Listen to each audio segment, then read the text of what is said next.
नमस्कार शेतकरी मित्रांनो, आज वणी तालुक्यातील पिंपरी या गावात डॉक्टर साहेब देवरावजी भोयर यांच्या शेतामध्ये विगर बायोटेकचं नवीन रिसर्च क्रांतिकारी वाण विगर 7007 वर पीक पाहणी कार्यक्रम 16 आपण इथे घेतलेले आहेत। परिसरातील भरपूरशा शेतकऱ्यांनी विगर 7007 ची पाहणी केलेली आहे।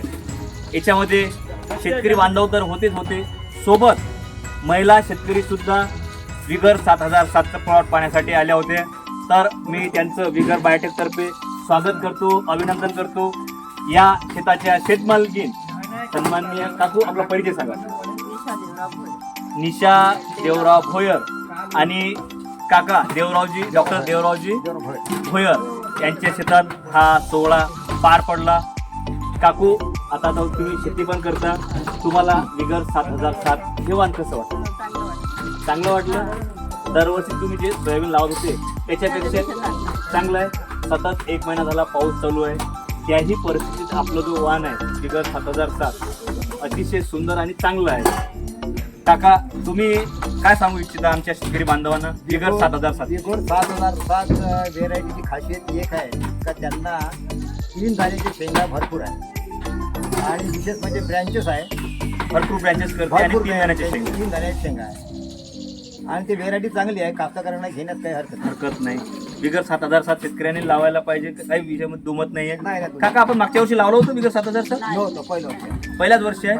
मग मागच्या वर्षी आपण विगर बायोटेकचं काय लावलं होतं? चना होता, महाकाल चना लावला महाकाल होता। चना होता। महाकाल चना कसं वाटलं? महाकाल चना आपल्याला 10 किलोची बॅग पेरली होती आपण हो. आणि चना इतका बढिया होता, म्हणजे व्यवस्थित चांगला उंच वाढला, ब्रँचेस होते आणि त्याला ॲव्हरेज पण भरपूर दिला। आपल्याला 10 किलोमध्ये चना मला 8 क्विंटल झाला। 10 किलोमध्ये 8 क्विंटल चना। 8 क्विंटल किती एकरात लावलं होतं? अर्धा एकर झाला। अर्धा एकर मध्ये 8 क्विंटल 8 क्विंटल चना। म्हणजे आता ज्याचं सोयाबीन निघणार आहे किंवा जे चण्याची प्लॅनिंग करत आहे त्यांना विगर बायोटेकचं रिसर्च चना महाकाल लावायला काहीच हरकत नाही। काही हरकत नाही। यावर्षी महाकाल मी जास्तीत जास्त झाला। यावर्षी तुम्ही महाकाल वाढवणार आहे आणि 7007 कसं राहील पुढच्या वर्षी? 7007 पण जास्त झाला। या परिसरात भरपूरशा शेतकऱ्यांनी विगर 7007 वाण लावले। हो, भरपूर आहे, सगळ्यांना चांगलं वाटत आहे चांगलं आणि शेतकरी सांगत असेल सुद्धा की माझ्या शेतामध्ये आहे। काही शेतकरी बांधव आपल्याला तिथे पण भेटले होते प्लॉटवर, की म्हणत होते की माझ्या शेतामध्ये याच्यापेक्षा चांगला प्लॉट आहे। नाही, चांगले प्लॉट सांगितले बरं। मी कंपनी प्रतिनिधी या नात्यानं सर्व शेतकरी बांधवांना आव्हान करतो, विनंती करतो की येणाऱ्या या रब्बी हंगामामध्ये त्यांनी विगर बायोटेकचं महाकाल चना लावावं आणि येणाऱ्या खरीपमध्ये विगर बायोटेकचं रिसर्च सोयाबीन विगर 7007 ची लागवड करावी। धन्यवाद.